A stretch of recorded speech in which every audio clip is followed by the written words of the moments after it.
Bharatiya Janata party ने 2022 के लिए आज अपना लोक कल्याण संकल्प पत्र यानी घोषणा पत्र जारी कर दिया है। हमारे साथ में इस समय मंत्री मोहसिन रजा साहब हैं, उनसे बात करेंगे। सर, जो संकल्प पत्र आया है, तमाम चीज़ें हैं, आपको क्या लगता है सबसे ज़्यादा आकर्षित करने वाली चीज़ क्या होगी? देखिए, हमने गांव, गरीब, किसान और महिलाओं के उत्थान के लिए इसमें सारी चीज़ें समायोजित करके हम लेकर आए हैं, क्योंकि 2017 से पहले का उत्तर प्रदेश आप सब ने देखा है, किसी से छुपा नहीं है। और उत्तर प्रदेश की जनता कराह रही थी कि हमको मुक्ति मिले समाजवादी पार्टी की सरकार से और उनके अपराधियों से, उनके गुंडों से। तो वो मुक्ति के तौर पर परिवर्तन और उम्मीद की सरकार बनाई थी 2017 में। लेकिन आदरणीय योगी जी के नेतृत्व में भारतीय जनता पार्टी की सरकार ने 5 वर्षों में वो अभूतपूर्व कार्य किए हैं, जिसका अभी आपके सामने ब्यौरा हमारे आदरणीय अमित शाह जी ने साफ तौर पर रखा है। तब वो राष्ट्रीय अध्यक्ष थे, आज वो गृह मंत्री हैं।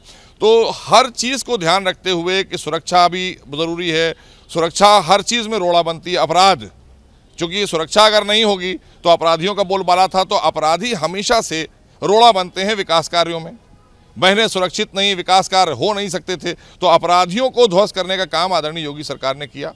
और उसका परिणाम यह है कि आज उत्तर प्रदेश का परसेप्शन और उसकी छवि पूरे देश और दुनिया में अच्छी हुई है, क्योंकि आज लोग मान रहे हैं कानून का राज अगर कहीं है और या कोरोना का प्रबंधन कहीं हुआ है विश्व में, तो वो सबसे पहला नाम आ रहा है उत्तर प्रदेश राज्य का।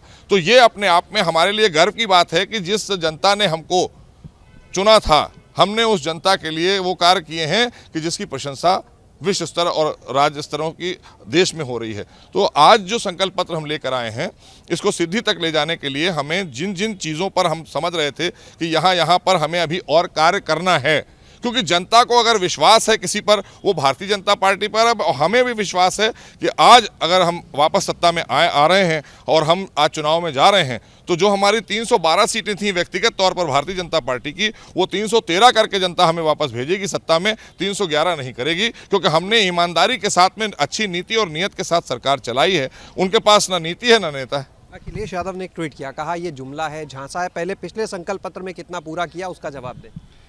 पहली चीज़ ये बताएं कि उन्होंने उत्तर प्रदेश की जनता को 4 बार मुख्यमंत्री रहते हुए उनके पिताजी से लेकर और उन तक, सिवाय अपराध में झोंकने के, अवैध धर्मांतरण कराने वालों को मंच पर ले जाकर महिमा मंडित करने के, सिवाय खजूर खाकर, और बल्कि उन्होंने तो 5 कालिदास मार्ग को एक तरीके से जमात की मस्जिद बना दिया था। तो ये सब काम, और जो धर्मार्थ मंत्रालय था हमारा उत्तर प्रदेश का, उसको डिफंक कर दिया था। कब्रिस्तान बनवा रहे थे, किसको खुश कर रहे थे आप? अरे भाई, मरे हुए लोगों के कब्रिस्तान बनाने लगे। अरे जिंदा लोगों की चिंता करो, जो भारतीय जनता पार्टी करती है। भारतीय जनता पार्टी जो कहती है वो करती है। आदरणीय योगी जी के नेतृत्व की सरकार में जो हमने कहा है वो किया है। और आज भी जो संकल्प पत्र में हम लेकर आए हैं, हम जो कह कर आए हैं, ये 27 तक हम पूरा करेंगे। ये हमारा संकल्प है, क्योंकि हम सत्ता में आते हैं सेवा के लिए। हम मेवा खाने नहीं आते हैं, लुटेरों को लेकर नहीं आते हैं, लुटेरों को जेल में डालने का काम करते हैं। आज के संकल्प पत्र में लव जिहाद को लेकर भी बात की गई। न्यूनतम 10 साल की सजा, 1 लाख रुपए जुर्माना। योगी सरकार ही सबसे पहले लव जिहाद को लेकर कानून भी लाई थी। आप कैसे देखते हैं? नहीं, बिल्कुल भी आना चाहिए और सही है। हमने जो संकल्प लिया था उसी को तो पूरा कर रहे हैं। नहीं आना चाहिए। अवैध धर्मांतरण कराने वाले लोग, उनके खिलाफ जब हम कानून लेकर आ रहे थे सदन में, कौन लोग चीख रहे थे? यही सपा, यही कांग्रेस, यही बसपा के लोग चीख रहे थे कि नहीं साहब, ये कानून ठीक नहीं है। क्यों? क्योंकि इन्हें वो लोग पसंद है ना, इन्हें घुसपैठिए पसंद है। ममता जी आई है ना, बता रही होंगी घुसपैठियों से सरकार कैसे बनाई जाती है, उनसे आज तरीका सीखेंगे। कांग्रेस आरोप लगा रही है कि स्कूटी का वादा हमने किया, तो भाजपा भी अपने संकल्प पत्र में ले आई। हमने कहा 3 सिलेंडर देंगे, तो ये भी 2 सिलेंडर की बात ले आई। कांग्रेस तो मुंगेरी लाल के सपने देख रही है और बेगानी शादी में अब्दुल्ला दीवाना। एक सीट कहीं उत्तर प्रदेश में, हमें तो लगता है नौजवान साथी हमारे जानते भी नहीं होंगे कि कांग्रेस किस चिड़िया का नाम है उत्तर प्रदेश में। ये थे हमारे साथ में मोहसिन रजा साहब, जिनका साफ तौर पर कहना है कि जो लोग इस घोषणा पत्र को जुमला बता रहे हैं, जो झांसा बता रहे हैं, उन्होंने जो मुख्यमंत्री आवास था उसको कहीं ना कहीं बात करें, वहाँ पर वो लोगों को खजूर खिलाया करते थे और तमाम तरह की बातें की। उन्होंने या उनके पिताजी, यानी अगर बात करें नेताजी मुलायम सिंह यादव की, तो उनके कार्यकाल में प्रदेश के लिए कोई भी काम इन लोगों ने नहीं किया था। भारतीय जनता पार्टी ने जो संकल्प पत्र में वादे किए हैं, 2017 में जो किए थे उनको पूरा किया, और अब जो वादे किए उन्हें 2027 तक पूरा करेगी और जनता उनको साथ भी देगी। कैमरा सहयोगी राजू के साथ शैलेश अरोरा, एबीपी गंगा, लखनऊ।